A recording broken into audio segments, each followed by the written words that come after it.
Welcome student. इस class में हम लोग भू आकृति विज्ञान के प्रथम टॉपिक्स, जिसको हम प्लेट प्रतीक सिद्धांत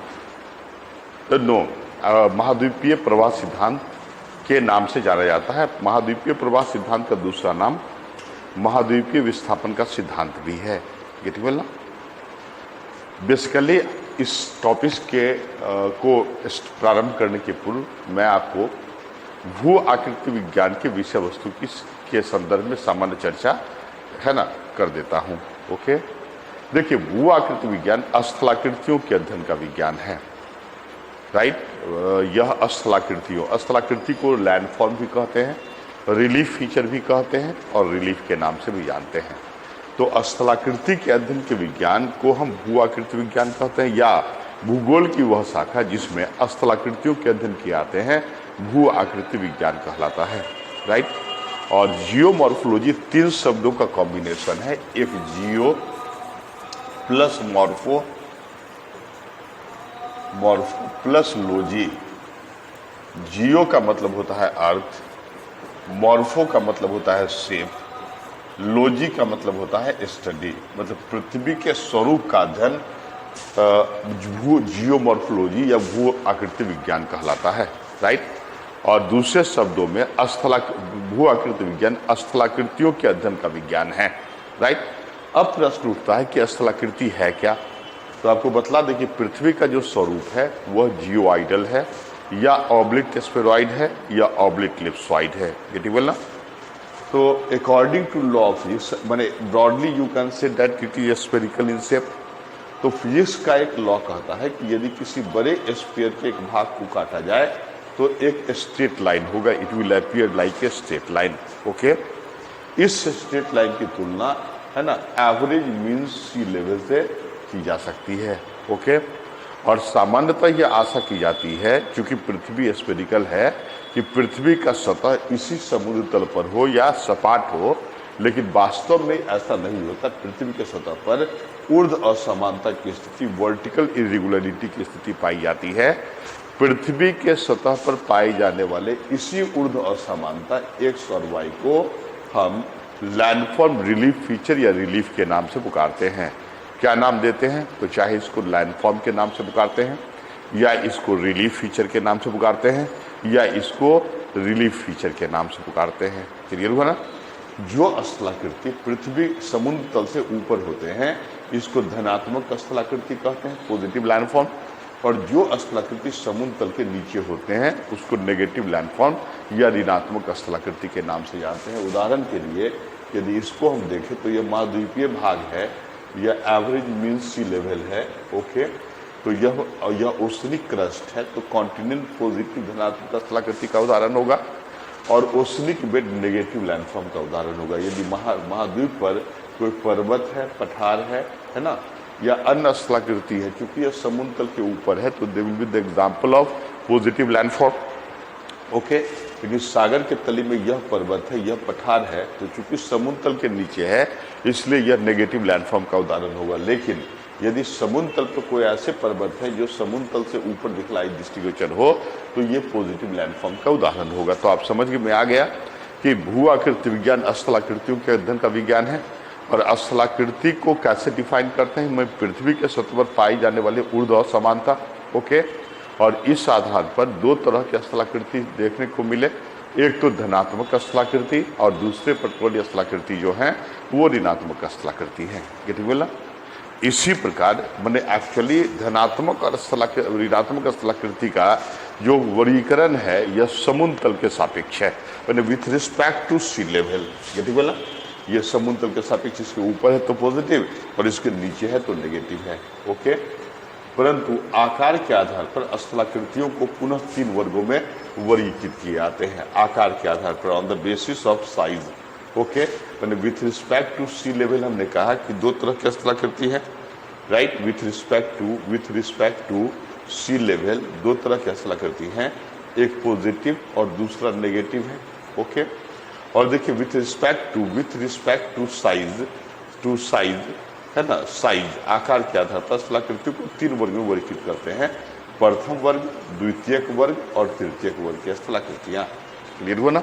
प्रथम वर्ग, द्वितीयक वर्ग और तृतीयक वर्ग की स्थलाकृतियां। या एग्जाम्पल दे तो अधिक पर्टिकुलरली स्पष्ट हो जाएगा कि प्रथम वर्ग की स्थलाकृति में महाद्वीप और महासागरीय तली को शामिल करते हैं।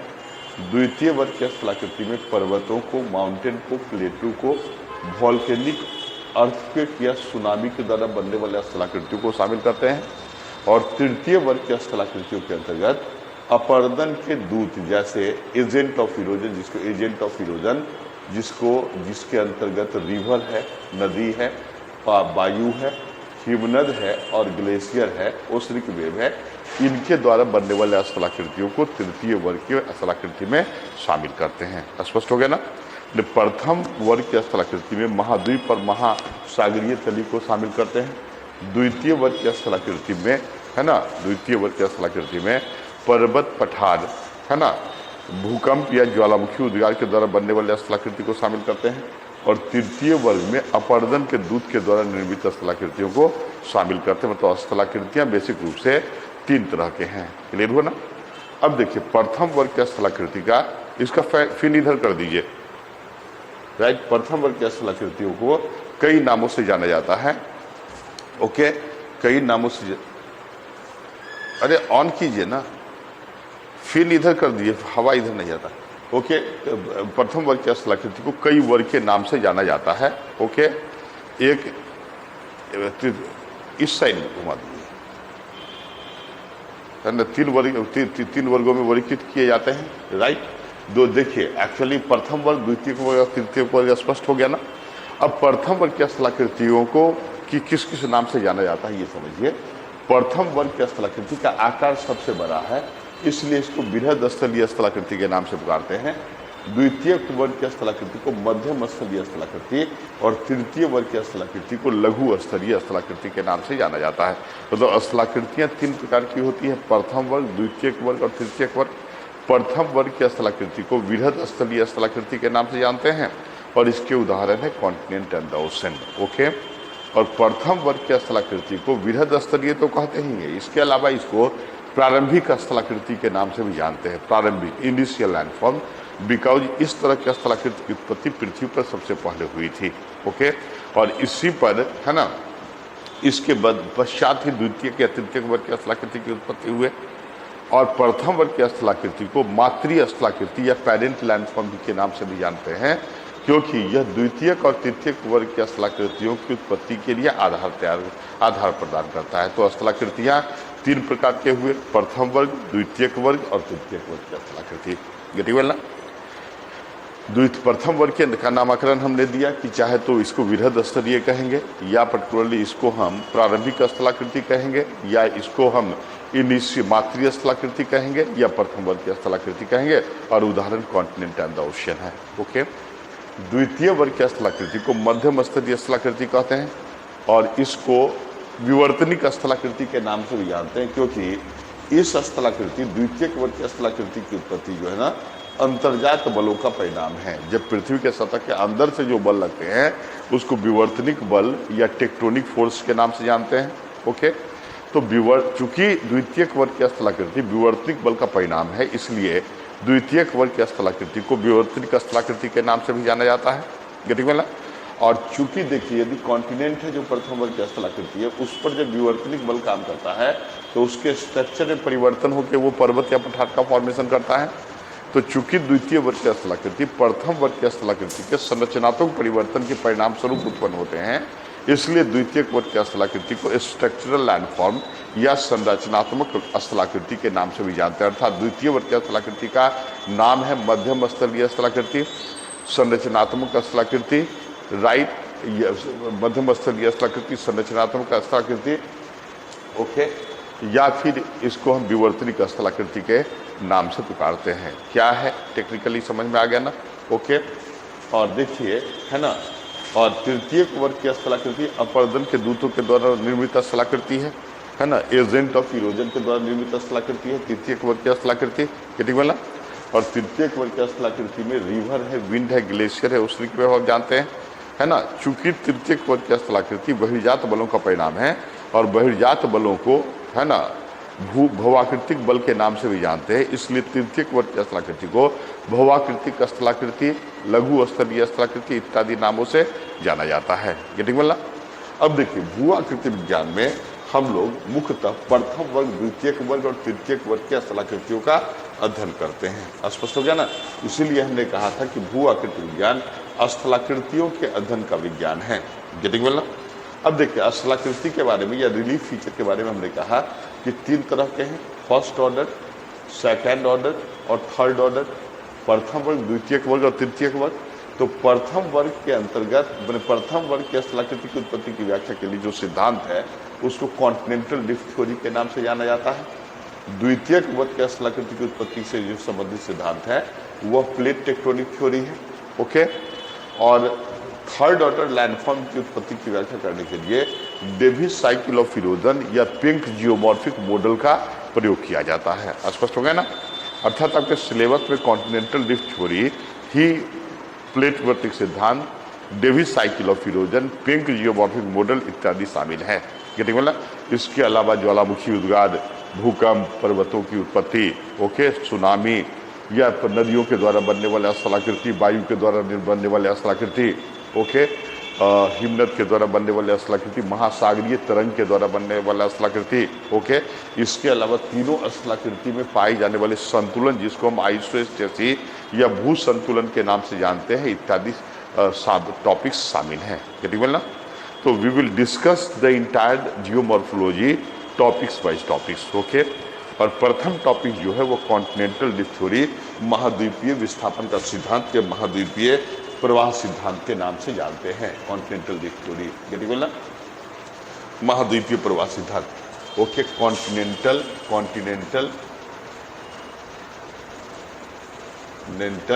ड्रिफ्ट थ्योरी, महाद्वीपीय प्रवाह सिद्धांत। ओके। यह सिद्धांत टेक्निकली है क्या, इसको समझने का प्रयास कीजिए। गेटिंग वेल ना। देखिए महाद्वीपीय विस्थापन का सिद्धांत जो है यह प्रथम वर्ग की स्थलाकृति की उत्पत्ति की व्याख्या करता है। प्रथम वर्ग की स्थलाकृति के अंतर्गत महाद्वीप और महासागरीय तली शामिल है। अर्थात यदि क्वेश्चन आ गया कि महाद्वीप और महासागरीय तली की उत्पत्ति की व्याख्या करें तब आप महाद्वीपीय विस्थापन का सिद्धांत या महाद्वीपीय प्रवाह सिद्धांत की व्याख्या कर सकते हैं। ओके। अब देखिए कि एक्चुअली इसका मतलब तात्पर्य क्या है, कॉन्टिनेंटल ड्रिफ्ट थ्योरी का तात्पर्य क्या है। ओके। और यह सिद्धांत, इस सिद्धांत के उद्भव और विकास का बैकग्राउंड क्या है, ये दोनों महत्वपूर्ण फैक्टर है। तो देखिए स्थलाकृतियों की उत्पत्ति के संदर्भ में जो प्रथम विचारधारा थी या प्रथम महत्वपूर्ण जो सिद्धांत प्रतिपादित किए गए वह संकुचनकारी संकल्पना, उसको संकुचनकारी संकल्पना या कॉन्ट्रैक्शन थ्योरी के नाम से जाना जाता है। क्लियर हुआ ना। इसको किस नाम से जानते हैं, कॉन्ट्रैक्शन थ्योरी। ओके। संकुचनकारी संकल्पना। और इस सिद्धांत का प्रतिपादन अमेरिकी भूगोलवेत्ता हॉल एंड डाना ने 1847 में किया था। ओके।